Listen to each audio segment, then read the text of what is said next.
beloved in our Lord, we read this incredible announcement about our Lord. The virgin will conceive and give birth to a son, and they will call him Emmanuel, which means God with us. God with us. Think about that. The ruler of the entire universe, the eternal God, thinks so highly of us that he comes and lives with us. Yes, through his Holy Spirit, he even comes and lives inside of us. The promise of Emmanuel is given 3 times in the scriptures. Firstly to the king Ahaz, then to the people of Judah, and then to all of us who believe in Jesus Christ. Come, let us look at this incredible promise of our Lord. Come, let us pray. Father, open our hearts and minds and ears that we can hear very clearly the message you have for us. Lord, change us so that we will grow more and more like your Son, Emmanuel, and become more like him. In Jesus' name, amen. Firstly, we look at the promise of Emmanuel to Ahaz the king. Ahaz was the son of Jotham and the 11th king of Judah. Unfortunately, he was a very godless king. Yes, God even interacts with the godless to show his power.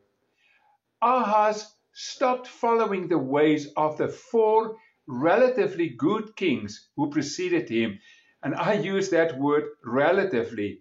The 4th one was Jotham. And we read he was most probably the best of all these kings. In 2 Chronicles 27 we read, Jotham grew powerful because he walked steadfastly before the Lord his God. Unfortunately, the people continued their corrupt practices. And then after him came his son. His son's name was Ahaz, and he was horrible. He made images of Baal, offering infant sacrifices in the valley of Hinnom, and he promoted the worship of Molech with human sacrifices, and he sacrificed on the high places. And then he went to see Tiglath-Pileser in Damascus. Seeing him there, and he saw some of these pagan altars, he was so impressed that he commanded Uriah, the priest at Jerusalem, to build a copy of it right next to the bronze altar in the temple in Jerusalem. Early even in his reign, he adopted the policies that favored Assyria. And then when he refused to join the anti-Assyrian alliance, Pekah of Israel and Rezin of Syria started fighting against him. They invaded Judah and they besieged Jerusalem. They killed, listen to this, 120,000 people and took 200,000 captives, who through the intervention of Obed, a prophet, were released later on. And this attack was terrifying. We hear in Isaiah 7:3, the hearts of Ahaz and his people were shaken as the trees of the forest are shaken by the wind. Then the Lord said to Isaiah, go out to meet Ahaz, say to him, be careful, keep calm, don't be afraid, do not lose heart because of these 2 smoldering stubs of firewood.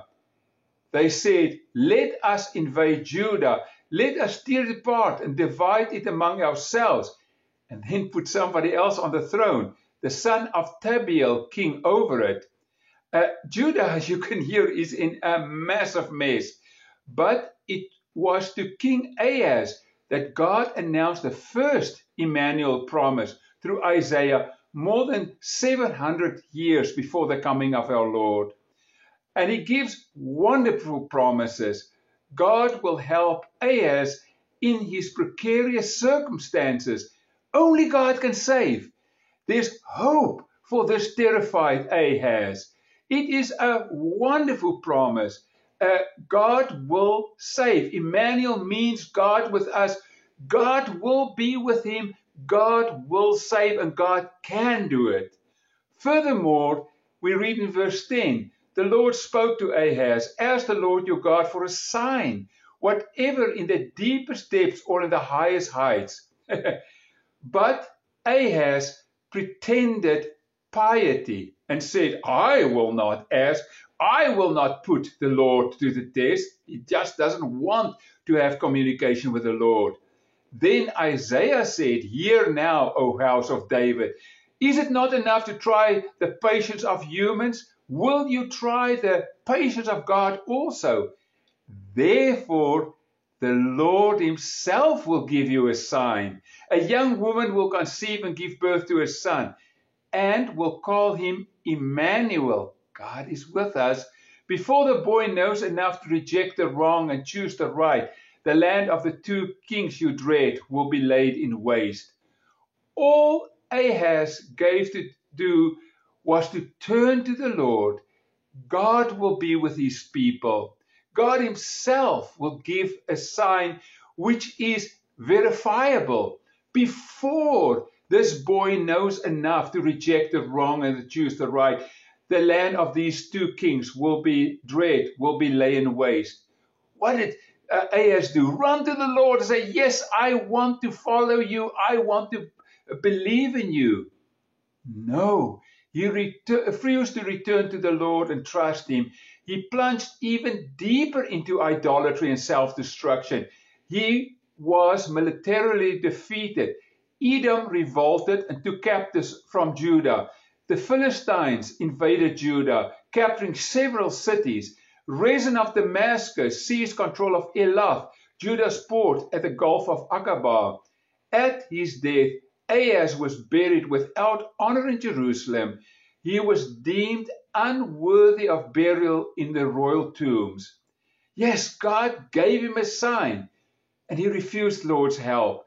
Because of his precarious circumstances, instead of running to the Lord, he requested from Tiglath-Pileser of Assyria, and he offered him lots of silver and gold. Come and help me, please, he said. Oh yeah, the plan worked for a very short while. And then Assyria invaded Israel and Syria. And ultimately, though, Assyria distressed Judah, demanding excessive tributes. Even after Ahaz died, this went on and on and on for the next kings. They had to pay incredible amounts of money to Assyria. I get so frustrated with this kind of thing. God's grace is so big also in our time. Just grab it. And yet so many people refuse to do anything about it. People are just as foolish in our days. Millions live and die without a Savior. And I hear people say, what about those who have never heard about the Savior? And I would answer, what about those in our own communities who know all about this and refuse to accept, just like Ahaz? Let me tell you a wonderful story that happened this week. How incredible gracious our Lord is. He is Emmanuel. He wants to be with us. I called on Saturday a friend whose birthday it was.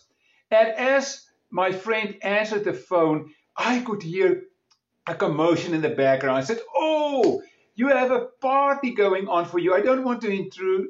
And my friend says, no. I'm in hospital. My dad is dying.